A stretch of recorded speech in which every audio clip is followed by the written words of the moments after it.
there is a good chance that at least half of what you believe about Jewish people is wrong.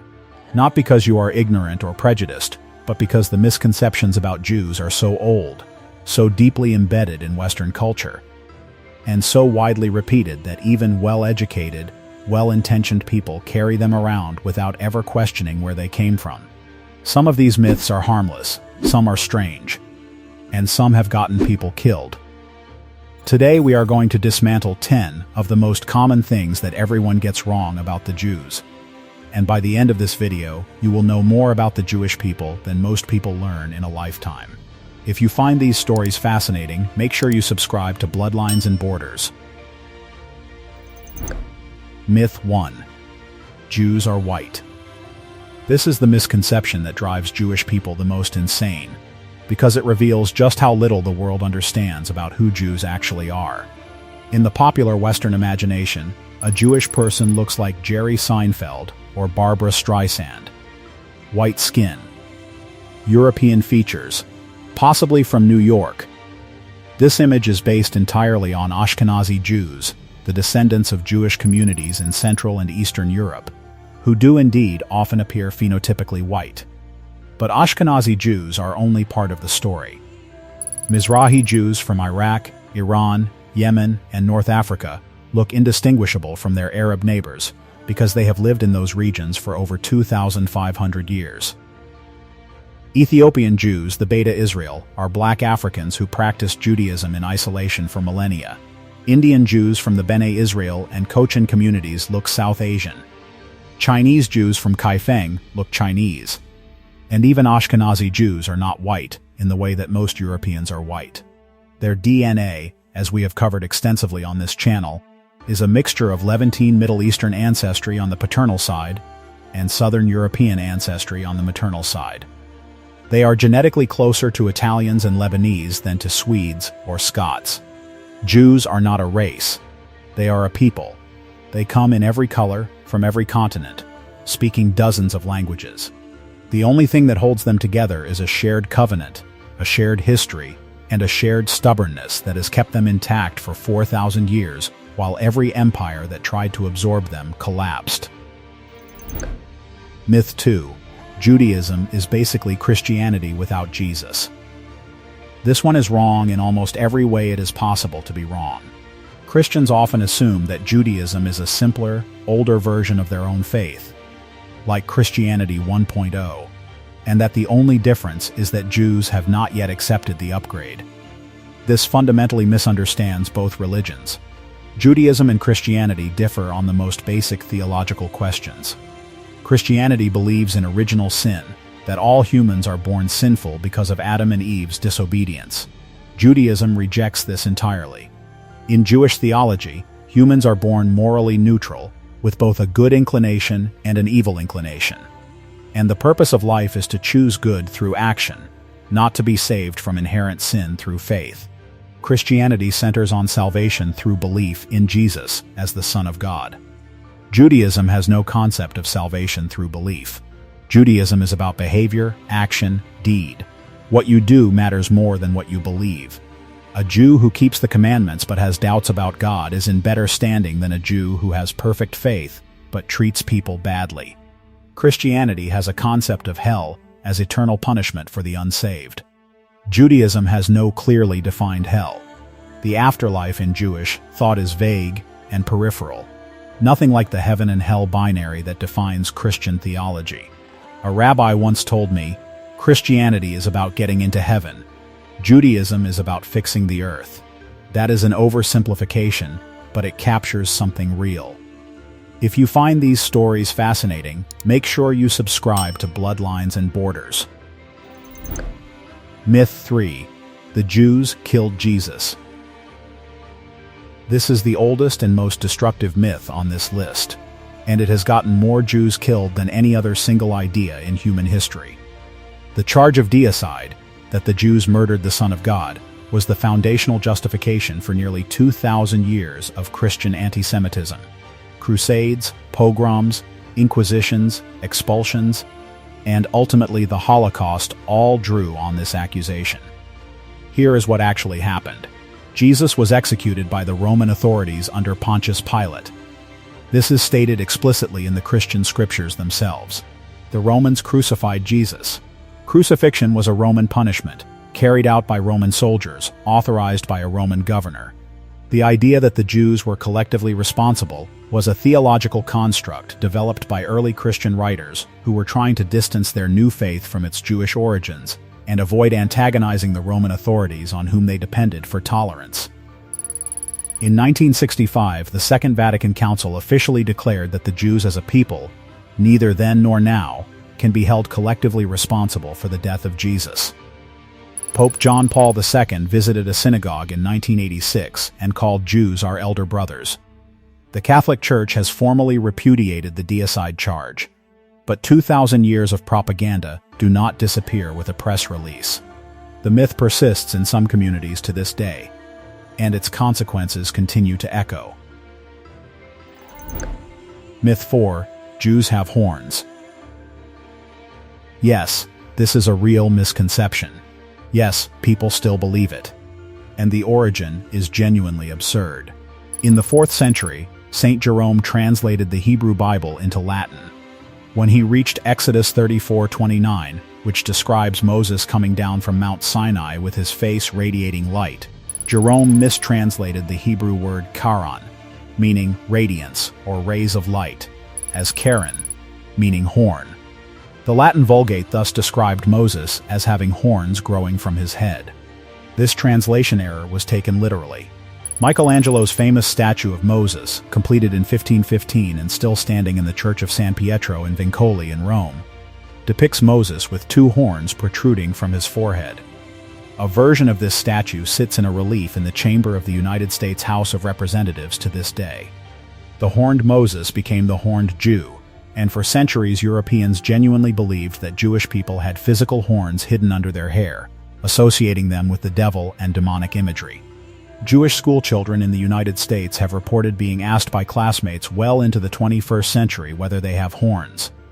1 Latin translation error, 1,500 years of demonic imagery, and a statue with horns in the United States Congress. If that does not make you question everything you were taught in school, nothing will. Myth 5: Jews are all rich. This is perhaps the most persistent anti-Semitic stereotype, and it is demonstrably false. While it is true that Jewish people are statistically overrepresented among the wealthy in the United States, this is largely a function of immigration patterns and cultural emphasis on education, rather than some inherent Jewish affinity for money. The Jews who immigrated to America were disproportionately from urban, educated backgrounds, and they arrived in a country where those skills were economically rewarded. But the idea that all Jews are wealthy is absurd on its face. In New York City alone, roughly 20% of Jewish households live at or near the poverty line. Ultra-Orthodox communities in Brooklyn have poverty rates exceeding 40%. In Israel, the Haredi community has some of the highest poverty rates in the country. Globally, Jewish communities in the former Soviet Union, in parts of South America, and in some European countries include significant populations living in economic hardship. The rich Jew stereotype is the descendant of a medieval trap. Jews were barred from owning land, excluded from craft guilds, and pushed into moneylending and trade because Christians were forbidden from charging interest. Jews did not choose moneylending because they loved money. They were forced into it because every other occupation was closed to them. And then they were hated for doing the one thing they were allowed to do. The irony is enough to make you laugh, if it had not gotten so many people killed. If you find these stories fascinating, make sure you subscribe to Bloodlines and Borders. Myth 6: Jews control the banks, media, and government. This is the big one. The conspiracy theory that has been recycled every century in a new package. From the medieval blood libel to the protocols of the Elders of Zion, to the modern social media posts about Jewish control. It is the most dangerous myth on this list, because it has been used to justify the worst atrocity in human history. Are there Jewish people in prominent positions in finance, media, and government? Yes. Are there disproportionately many relative to population size? Yes. Does this constitute control? No. And the distinction between disproportionate representation and control is the difference between a statistical observation and a conspiracy theory. Jewish overrepresentation in certain industries is explained by the same historical forces that explain Jewish overrepresentation in Nobel Prizes, which we covered in a previous video. Centuries of cultural emphasis on education, textual analysis, and intellectual achievement, combined with exclusion from land-based occupations that pushed Jews into professions that rewarded cognitive skills. This is documented history, not a secret plot. The Protocols of the Elders of Zion, the most influential anti-Semitic text ever produced, was a fabrication created by the Russian secret police in the early 1900s. It was exposed as a forgery within years of its publication. Henry Ford circulated it in the United States. The Nazis used it as propaganda. It continues to circulate today in the Middle East and on fringe websites. And it is entirely, completely, provably fake. Myth 7. All Jews support Israel. The idea that all Jewish people share a single political position on Israel is false and potentially dangerous, because it is used to hold individual Jews responsible for the actions of a government they may not support. The reality is that Jewish opinion on Israel spans the entire political spectrum. There are Jewish Zionists who believe passionately in the necessity of a Jewish state. There are anti-Zionist Jews, including some Orthodox communities like the Satmar Hasidim, who oppose the existence of Israel on theological grounds. There are liberal Jews who support Israel's existence but oppose its government's policies. There are Jewish activists who march for Palestinian rights. There are Jewish settlers in the West Bank who believe the entire land was promised to them by God. Jews disagree about Israel as vigorously as they disagree about everything else. If you put 3 Jews in a room to discuss Israel, you will get 5 opinions and an argument that lasts until someone brings food. The assumption that all Jews think the same thing about anything, let alone the most contentious political issue in the Jewish world, reveals a fundamental misunderstanding of a people whose entire religious tradition is built on argument, debate, and the sanctity of disagreement. Myth 8. The Holocaust was the only time Jews were persecuted. The Holocaust was the worst thing that ever happened to the Jewish people. But it was not the first, and it was not the last. The idea that Jewish persecution began and ended with Hitler fundamentally misunderstands the scope of anti-Semitic violence across history. Jews have been expelled from England in 1290, from France in 1306, from Spain in 1492, from Portugal in 1497, and from dozens of other countries across centuries. The Crusaders massacred Jewish communities in the Rhineland in 1096. The Black Death pogroms of 1348 to 1349 devastated Jewish populations across Europe. Pogroms swept through Eastern Europe for hundreds of years. The Farhud massacre in Baghdad killed hundreds of Jews in 1941. And after 1948, over 850,000 Jews were expelled from Arab countries across the Middle East and North Africa. The Holocaust was the industrialized culmination of 2,000 years of persecution, not an isolated event.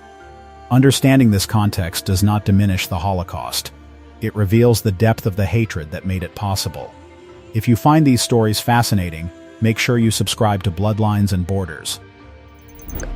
Myth 9. Jews don't believe in an afterlife. This one is half right, which makes it more misleading than myths that are completely wrong. Judaism does have concepts of the afterlife, including Olam Haba, the world to come, Gan Eden, Garden of Eden, a paradise for the righteous, and Gehinnom, a temporary place of purification, not eternal damnation. What Judaism does not have is the Christian concept of a binary heaven and hell system, where your eternal fate depends on whether you accepted Jesus. In Judaism, the afterlife is deliberately vague. The Torah barely mentions it.